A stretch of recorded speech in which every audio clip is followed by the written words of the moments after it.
Welcome back to the channel. So this video I wanted to actually start filming probably 2-3 weeks ago, but in the UK we have had absolutely horrendous rain. The audio in here would have been awful with the metal roof on the workshop area. So we're going to make a start now. Hopefully the rain will stay away for a couple of days whilst I do this in around work and other projects. To start though, I had to actually tidy the workshop area. It was a mess. I know it's not perfect now, but you can actually make out some floor space to do the activities. I've got an area to work. I've actually got a free bench. I had to tidy up because there's been multiple side quests. I made this kind of cool little fold out table. I put some pictures of it in here somewhere with it all open. I managed to acquire 3 signs the same. Thought it'd be cool to make them into one object rather than just hanging them on a wall. This is going to be my next project, but my dad's put in this side quest, so we'll get to that in another video. But that's going to be a cool little resto that lights up. Bit of a wall hanger. But as you can see over here, we actually have some desk space. This is why you clicked on the video. So my dad sent me this little bit of a mock-up of what he wants to do with some gauges to make them look cool on the wall. I think we can do a little bit better than just a little bit of old wardrobe, I guess, here to make it into something cool. I've drawn a bit of a design here on the box that the metal sheet came in. Might scale it down slightly differently, but the idea is we're going to bead roll in here and then do some cool stuff. This will be kind of different layers, so this bit will be a deeper depth and this will be then recessed in, but it'll make more sense as we get into the video. So I think the first part is going to be, we're just going to get the metal out. I think we have enough, but I can always order another sheet. It's only 1.2 gauge, I believe. But I'm going to get it out, transfer the drawing here. I've actually got a more detailed version up here with the measurements on. I'm going to transfer that onto the metal and then get that all cut out. That will give us our face templates at least, and then we can work out how we're going to fit it all together. I thought about breaking the metal at 90 on certain angles, but I think it'll be easier just to cut out the face plates and then cut out a strip that's 5 inches deep, and then we'll weld that on and smooth all that in. It'll look much nicer from a front beveled viewpoint. That'll make more sense as we go through. But let's crack on.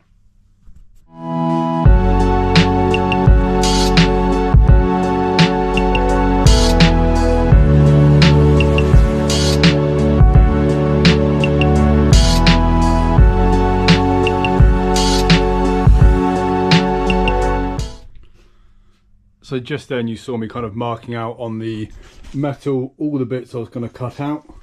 What I've decided to do here is just focus on this piece first, so we can make the faceplate, and then we'll do like the band to make the bezel raised, and we'll do a 4-inch drop on the bezel around the edge, so there'll be like a 4-inch here, like band that goes the whole way around.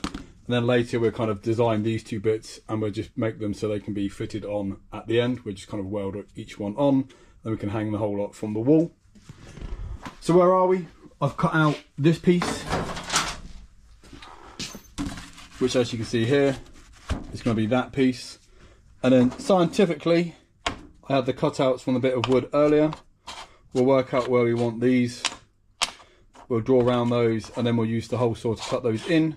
But as I mentioned at the start, what I'm going to do is bead roll some kind of lines in here, just to give it a little bit more kind of a nicer look, kind of a bit more of an impact when you look at it. So it's not just the gauges, the whole lot's a feature. Let's give it a go. I mentioned in the last clip that I was going to focus on this piece, and that's what I've been doing. As I mentioned, the bead roller, that's here.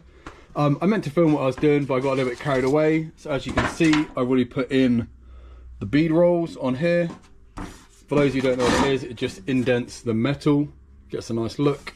This is obviously the opposite side where it's ridged. I actually quite like the look of that. I don't know which side I'm going to use yet for the gauges. But as said, next job now is to cut out these circles with the hole saw, and then we can kind of start mocking up how we put the band around the edge. Hole saw time. RIP to my trusty Ryobi. It tried in desperate vain to drill the holes. You have served me well. Thank you, drill.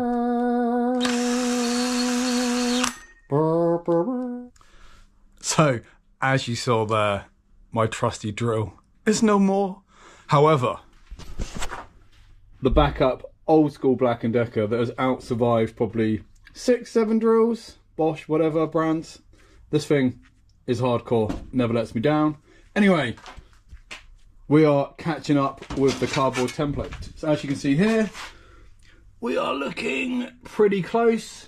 All I've done is literally take a metal file and then just deburr the edges of these. I will clean all this up and make all the edges nice and smooth and straight when we actually get into fitting the bezel around the edge. But for now, it's looking good. What I'm going to do now is just focus on the outer outer parameter in terms of the 4-inch bit I'm going to stick on, and then we'll get back to it.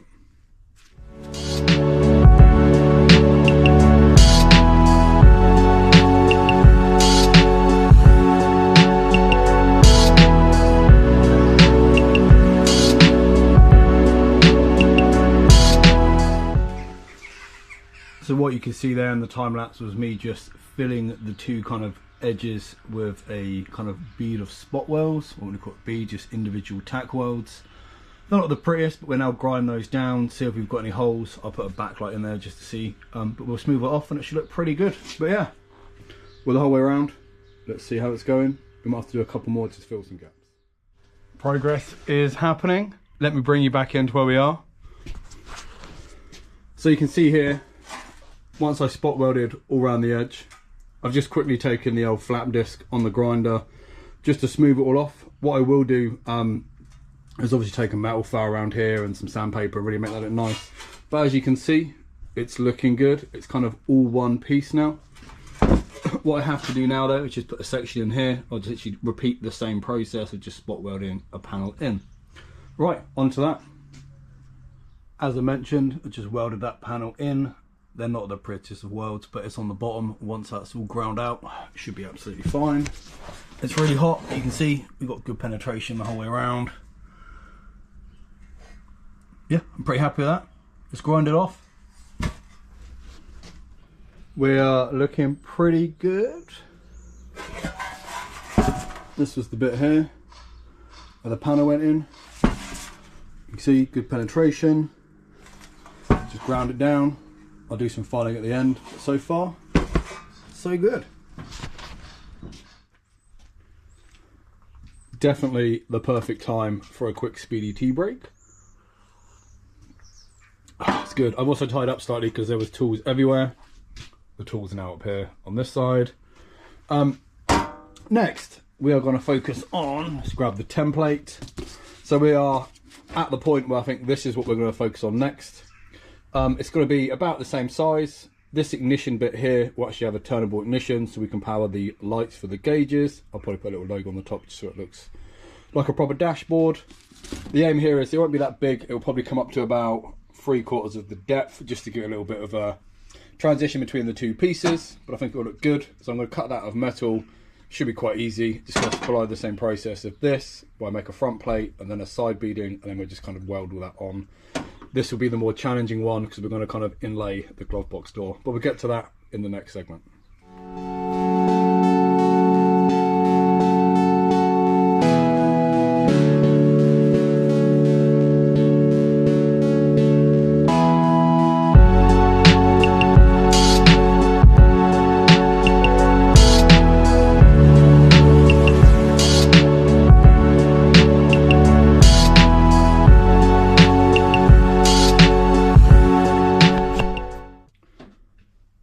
On to the next step. So I've chopped out the bit that has the ignition in and I'll turn all the gauges on. That's the bit that sits on this side. Poor angle, but you can see it there. And then I've done the bit that sits on the other side, which will effectively be the mini glove box. So this is the bit that sits on this side. I've also cut and ready-missed the strips that will form the depth for the bezel that will go around all of these, like the outer edge, the perimeter. My next job is to use the bead roller. If you can see the lines on here, I'm going to obviously inlay that, so then there'll be a fake glove box door, or a proper glove box door that will sit in here, but it will recess into this platform here. But I will film that as I do it with the bead roller. So this is what I meant by kind of doing an inlaid bead for the inner track on here, so that I can set another piece of metal on here and it will sit flush in there. I'll try and do this one-handed. It'll probably end really badly, but let me just try and set you guys up here quickly.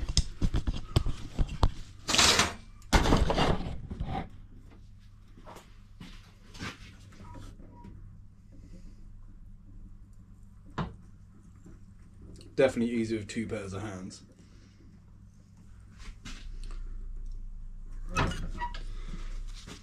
But to give you an idea, you see it jogs, it steps down the piece of metal. So then what I can do on here with another piece is drop that in, and you kind of get that kind of cool look where it's recessed. It'll make more sense once I do the big piece and we can drop a full pal in, but that's just to give you an idea of what the next step is.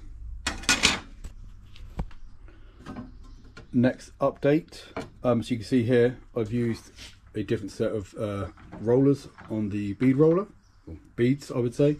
You can see here it steps down about 1 centimetre. What that's done is kind of put a inlaid piece in here. So this is the bit that fits over here,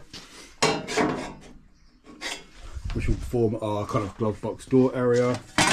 It's nice and deep. What that means now is I can put a new bit of metal in here. It'll be nice and recessed. But the next job is to kind of put the edge around all of this, and then we'll be kind of good to then make the glove box door that will fit the same shape.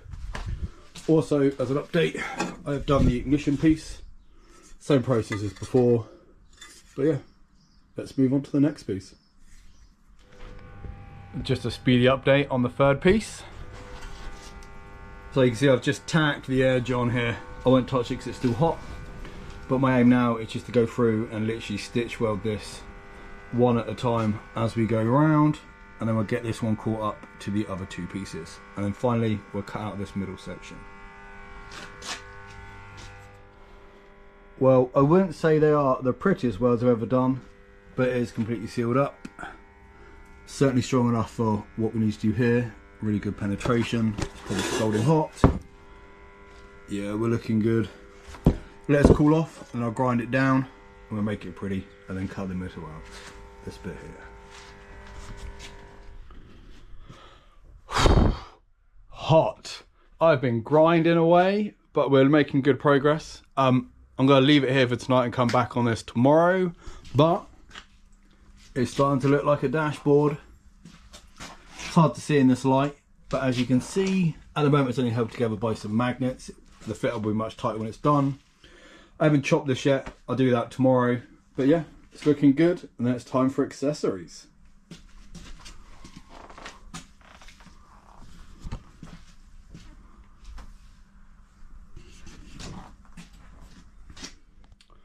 Right, I think I'm going to end this part 1 of the video here. It's dark, I need a coffee. We're at a really good point where we can actually stop and kind of assess progress. So here's where we are. It's looking really good. Obviously I'll finesse it and sharpen up the edges and polish it all down, make sure it looks good. But in the next video we will focus on adding in the glove box area. So we'll cut out the recess, we'll make the glove box door. I've actually got an idea to make 2 different doors and make them interchangeable. And then we'll just do all the other little bits like get the logo ready and get it all assembled together. We need to put a backing plate on this area so that it's actually like a glove box, so there's a back section. And I'll also make all the wall mounts so it can be hung from the wall and get ready to be mounted and presented. So that's it for today. Thanks for sticking with me. I'll get the next video up as quickly as possible. Thanks everyone.